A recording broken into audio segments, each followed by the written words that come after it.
আজ 25 জুন 2026 বৃহস্পতিবার সকাল 10টায় পাবনা সদর উপজেলাধীন রত্নাই নদী পুনঃখননের কাজের ব্যাপক অনিয়মের অভিযোগ স্থানীয় বাসিন্দাদের।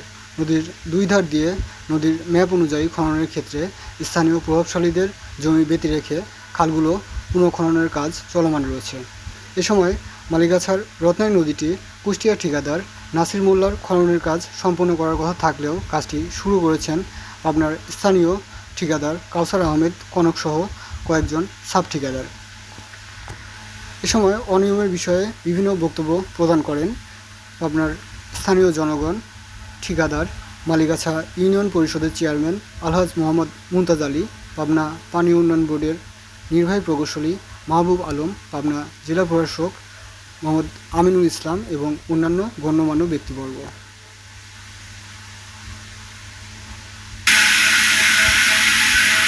সময় নদী খননের অনিয়মের বিভিন্ন ভিডিও ফুটেজ তুলে ধরা হয়েছে, সেগুলো ভিডিওতে দেখা যাচ্ছে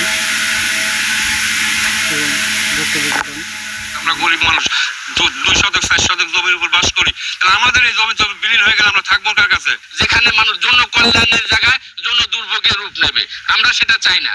আমরা চাই যে পানি যেখান দিয়ে যথাস্থান দিয়ে প্রবাহিত হবে। আমাদের বাড়ি ঘর ভেঙে যাচ্ছে, না হলে 2টি পরিবারের জন্য আজকে না হলে 2-300 বাড়ি ঘর ভেঙে চুলার ভিতরে নেমে আসতেছে। কুষ্টি 1 কিলো এসে আমাকে কিছু কিছু জমিতে তারা মালিকানা দাবি করে, তারা কোর্ট থেকে ইনজেকশন জারি করে রাখছে, তারা কোর্টের নিষেধাজ্ঞা দিয়ে রাখছে।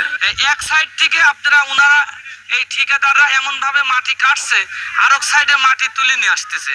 একটা সাইডের আপনার হলো বাড়িঘর, আপনার হলো টিউবওয়েল, আপনার এই যে বাথরুম, আপনার সাবমার্সিবল, এগুলো সব ভেঙে ভেঙে যাচ্ছে।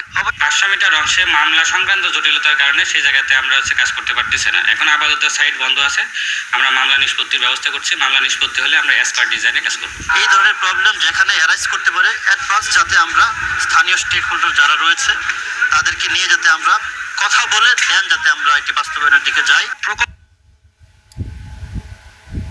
তানভীর ইসলাম works as a journalist for the Daily Service, district correspondent Pabna.